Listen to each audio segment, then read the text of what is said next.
So hello everyone, welcome back to my YouTube channel. This is my first YouTube video. So आज के इस video में हम एक बहुत ही फेमस टॉपिक के ऊपर डिस्कस करने वाले हैं। एक फिक्स्ड हेमिस्फीयर है, हाफ हेमिस्फीयर और सेमी हेमिस्फीयर जो कि ग्राउंड के ऊपर टिका हुआ है। उसके ऊपर हमने एक बॉडी को रखा है या तो ऑब्जेक्ट को रखा हुआ है और जब इस ऑब्जेक्ट को हम रिलीज कर देंगे फ्रॉम रेस्ट, ये उसके ऊपर रोल करेगी या स्लाइड करेगी और एक सर्टेन टाइम के बाद ये उस बॉडी से डिटच हो जाएगी, यानी कि हेमिस्फीयर से डिटच हो जाएगी। ठीक है, तो हमें पता लगाना है कि ये थीटा क्या होगा। अब इस थीटा का आंसर डिपेंड करता है एक स्पेसिफिक चीज में कि ये बॉडी क्या है। क्या ये बॉडी, जो बॉडी हमने लिया है, वो एक पॉइंट मास है? ये पॉइंट मास हो सकता है। ओके, पॉइंट मास हो सकता है। अच्छा, तो पॉइंट मास सिर्फ स्लाइड कर सकता है, रोल नहीं कर सकता। तो ये बॉडी ऐसी भी हो सकती है कि ये रोल करे, रोलिंग मोशन। मतलब हम रिजिड बॉडी डायनामिक्स को यहाँ पर अकाउंट में ले रहे हैं। मतलब ये जब स्लाइड करेगी उसके साथ ये रोल भी करेगी, गिवन दैट यहाँ पर फ्रिक्शन अवेलेबल है। ठीक है, और एक थर्ड केस हो सकता है। अच्छा, ये नीचे जाएगी सिर्फ और सिर्फ ग्रेविटी के लिए। ग्रेविटी है इसीलिए ये नीचे जाएगी। अगर हम यहाँ पर कोई एक्सटर्नल फोर्स लगा दे तो ये आंसर चेंज हो जाएगा। लाइक अगर हम यहाँ पर एक हॉरिजॉन्टल इलेक्ट्रिक फील्ड लगा दें या फिर इस पूरे सिस्टम को हम पानी में डुबा दें ताकि इसके ऊपर एक कांस्टेंट बुएंट फोर्स लगता रहे। सो हमारे पास कुल मिला के बहुत सारे केसेस हुए। ये हुआ हमारे लिए केस वन, ये केस टू और ये एक कांस्टेंट फोर्स, ये है केस थ्री। हम आज के वीडियो में केस वन को लेकर डिस्कस करेंगे। ठीक है, चलो सबसे पहले हम हो क्या रहा है ये सबसे पहले और सबसे अच्छी तरीके से हम समझेंगे कि हो क्या रहा है।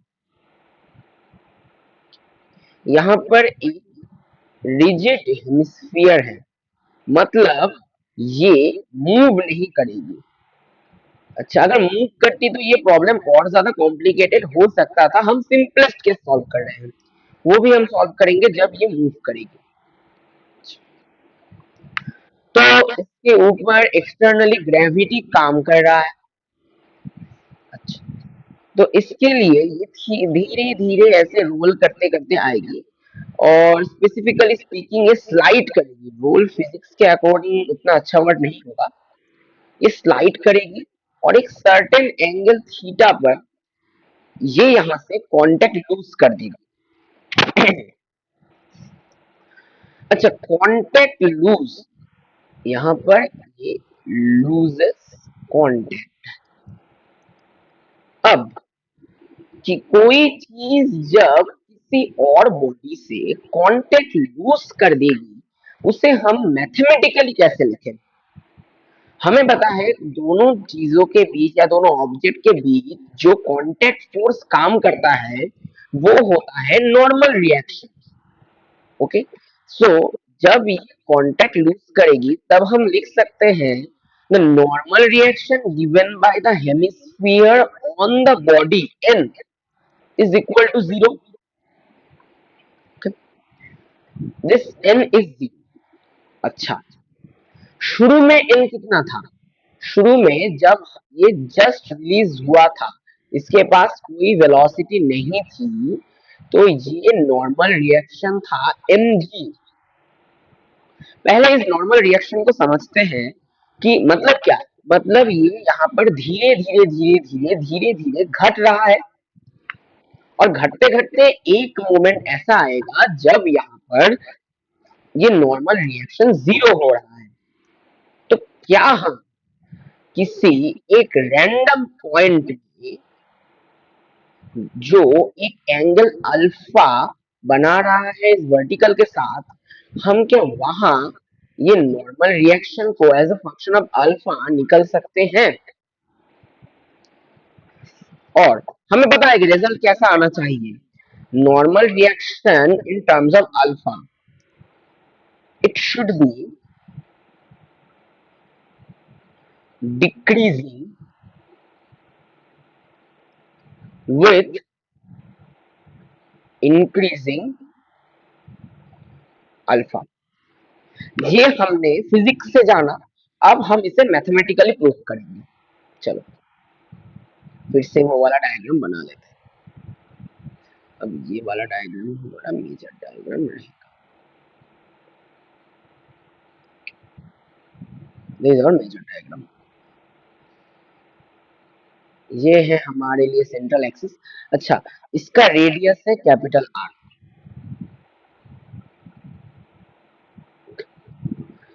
सपोज यहाँ पर बीच में कोई एक पॉइंट है इसके पाथ में। अच्छा,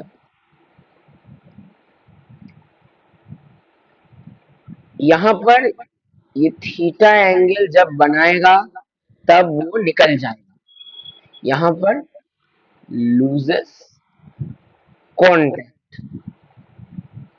हम ले रहे हैं बीच वाला कोई पॉइंट जहां पर ये वर्टिकल के साथ अल्फा एंगल बना रहा है। So let's find what is the normal. So अब हम इसका फ्री बॉडी डायग्राम बनाते हैं। यहाँ पर नीचे इसका वेट, अगर इसका मास m है तो mg काम करेगा, mg लगेगा इसके ऊपर। अच्छा, और एक बात, अच्छा हम जब कोई बॉडी, सपोज यहाँ पर कोई बॉडी है जो आर रेडियस के सर्कल में घूम रही है, तो इसके ऊपर एक इनवर्ड टुवर्ड्स द सेंट्रल एक सेंट्रीपिटल एक्सीलरेशन इसी काम करता है जिसका मैग्नीट्यूड होता है v स्क्वायर बाय आर। मतलब इसके ऊपर एक सेंट्रीपिटल फोर्स काम करता है जिसका मैग्नीट्यूड होता है mv square by small r, provided that its mass is small m। अच्छा, तो ये भी इस सेंटर के अबाउट एक सर्कुलर मोशन कर रहा है, तो इसके ऊपर टूवर्ड्स द सेंटर एक सेंट्रीपिटल एक्सीलरेशन एसी काम करेगा। Let's say its velocity at this point is v, let's say that is v1। v1 क्यों लिया ये बाद में पता चल जाएगा। तो इसके ऊपर जो एसी काम करेगा वो होगा v स्क्वायर बाय आर, और जो सेंटर की तरफ फोर्स होगा वो होगा mv square by R. So let हम इस पार्ट को लेते हैं, हम इस पार्ट को लेके थोड़ा सा काम करते हैं। Let's copy this, let's erase all unnecessary stuff here।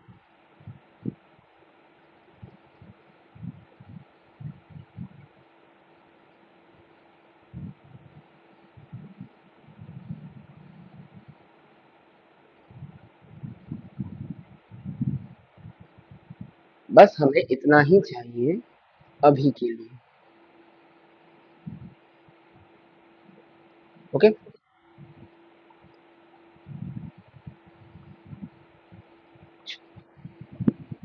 जरा हम देखते हैं कि अगर ये वाला एंगल अल्फा है तो अल्टरनेट एंगल के हिसाब से ये भी अल्फा होगा। तो हम mg को तोड़ सकते हैं दो हिस्सों में। एक होगा mg का एक कंपोनेंट जो होगा along द टेंजेंट, एक टेंजेंशियल कंपोनेंट होगा जो होगा mg sin अल्फा, और एक यहाँ पर एक mg का कंपोनेंट होगा जो होगा along the centre which is mg cos alpha. तो हम इस लाइन के अबाउट देखते हैं एक बार, इस लाइन का,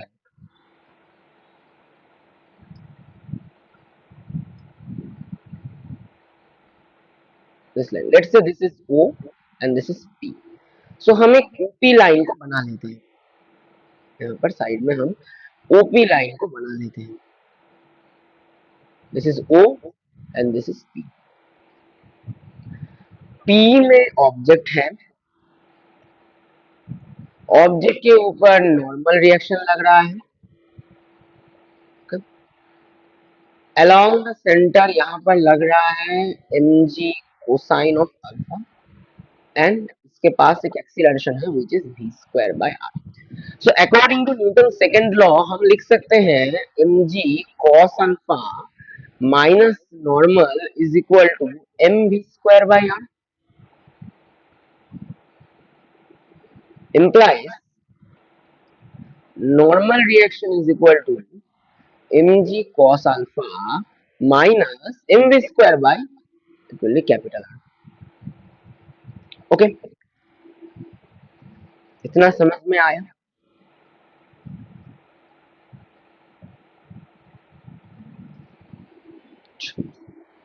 हमने इतना तो समझ लिया है, n equal to mg cos alpha minus mv square by r। एक मेथड 2 भी है जो कि है अगर हम इसके ऊपर बैठ जाए, अगर हम फ्रेम को इसके ऊपर ले लें, मतलब जो बॉडी है अगर उसके ऊपर फ्रेम ले लें तो नॉर्मल यही लगेगा, mg cos अल्फा भी यही लगेगा, और उससे लगेगा कि उसके ऊपर एक सेंट्रीफ्यूगल फोर्स लग रहा है which is mv square by r। So यहाँ से हम डायरेक्ट लिख सकते हैं n plus mv square by r equal to mg cos alpha, implies n equal to mg cos alpha minus mv square by capital R। Okay, so we got the expression. So what is the expression? The expression is n equal to, so let's analyze it. यहाँ पर दो term हमें दिख रहे हैं, एक है mg cos alpha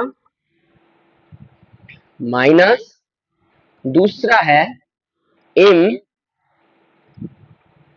v square by r, और यहाँ पर ये है अल्फा।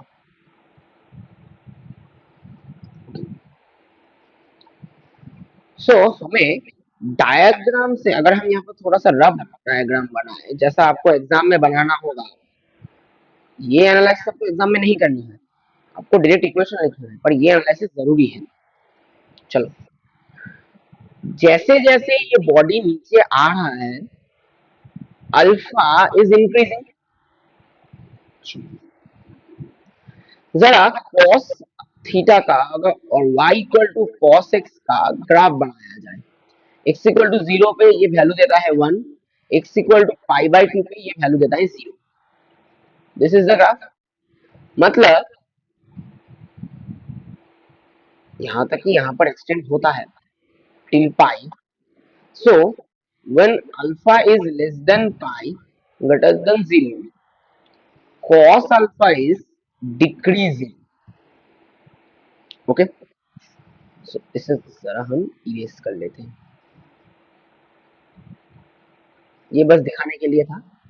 चलो, when alpha is increasing cos alpha is decreasing, क्योंकि ये अल्फा की वैल्यू डेफिनेटली पाई बाय 2 से 0 के बीच में है, implies the first term which is mg cos alpha, this is decreasing, so this term overall is a decreasing term। अच्छा, जैसे जैसे वो नीचे आता जाएगा, जैसे जैसे वो नीचे आता जाएगा, इसकी जो, जैसे जैसे वो नीचे आता जाएगा इसकी velocity V will increase, implies ये जो टर्म है ओवरऑल ये इंक्रीज करने वाली है।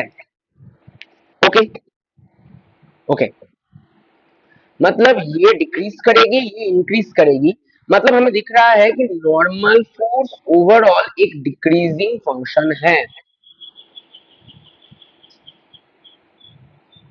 ओके, तो कभी ना कभी तो ये जीरो होगी। So at alpha equal to theta let normal equal to zero implies mg cos theta minus mv square by r is equal to zero implies हमें एक रिलेशन मिला है mg cos theta equal to mv square by r, मतलब theta related हमें एक equation मिल चुका है। पर हमें दिख रहा है कि यहाँ पर एक नहीं दो वेरिएबल है, मतलब यहाँ से थीटा निकाला नहीं जा सकता क्योंकि यहाँ पर v एक वेरिएबल बैठा है। ओके, सो हमें v के लिए एक और इक्वेशन चाहिए, मतलब हमें एक और इक्वेशन चाहिए जो थीटा और v को रिलेट करे। So that's where energy conservation comes in the picture. Okay,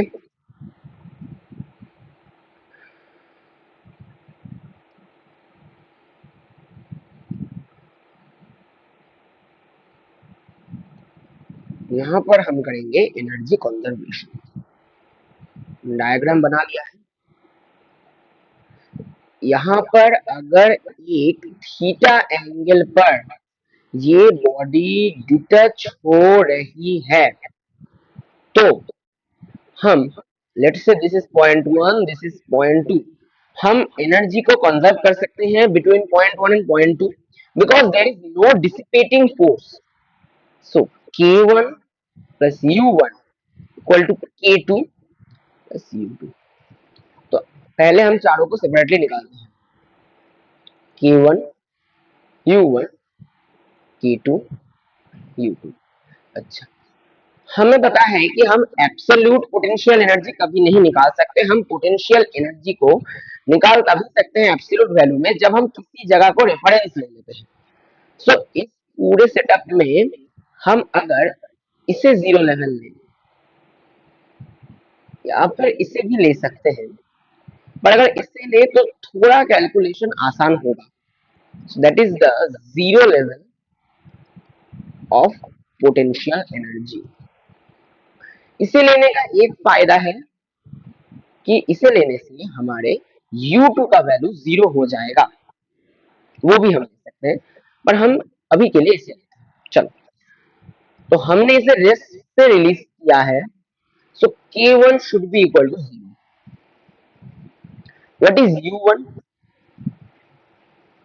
At the point 1 the height of the body is its radius of the hemisphere, so it is r, implies u1 is mg capital R।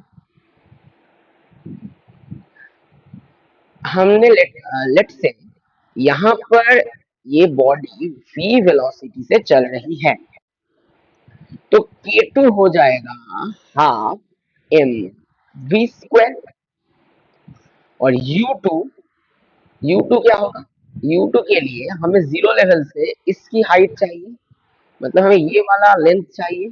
अगर ये theta है तो alternate angle से ये भी theta है, तो ये वाला हाइट ये हो जाएगा r cos theta. So this is mg r cos theta. Okay, हमने पेज को डुप्लीकेट कर लिया है, अब वैल्यू करते हैं।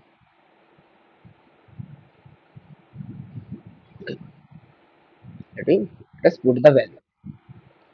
So k1 here is 0, u1 is mgr, k2 is half mv square, u2 is mgr cos theta.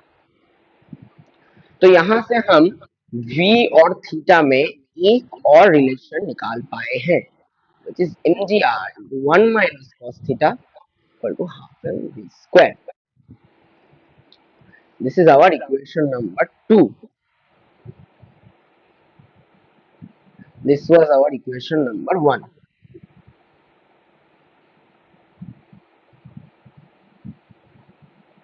It's a copy. Okay. So let's go to the next page. Our equation number 1 was mgr cos theta equal to mv square by r. हमें theta निकालना है तो v को eliminate करना है. सबसे अच्छा होगा कि हम v की वैल्यू यहां से निकाल के यहां पुट करें, पर उससे ही बेटर एक उपाय है. हमें अगर हम एम वी स्क्वायर यहाँ भी दिख रहा है, एम वी स्क्वायर यहाँ भी दिख रहा है, हम दोनों तरफ से एम वी स्क्वायर की वैल्यू को इक्वेट कर देते हैं.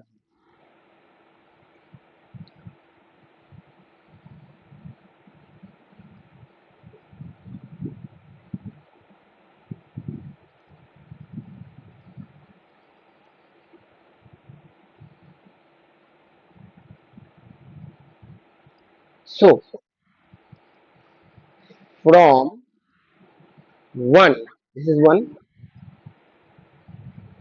mv square equal to mgr cos theta, and from 2, mv square equal to 2 mgr into 1 minus cos theta.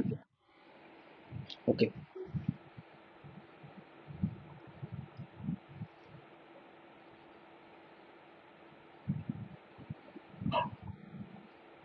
So, अगर हम इसे इक्वेट कर दें तो हमें हमारे पास जो इक्वेशन आ रही है वो आ रही है mgr cos theta equal to 2 mgr into 1 minus cos theta.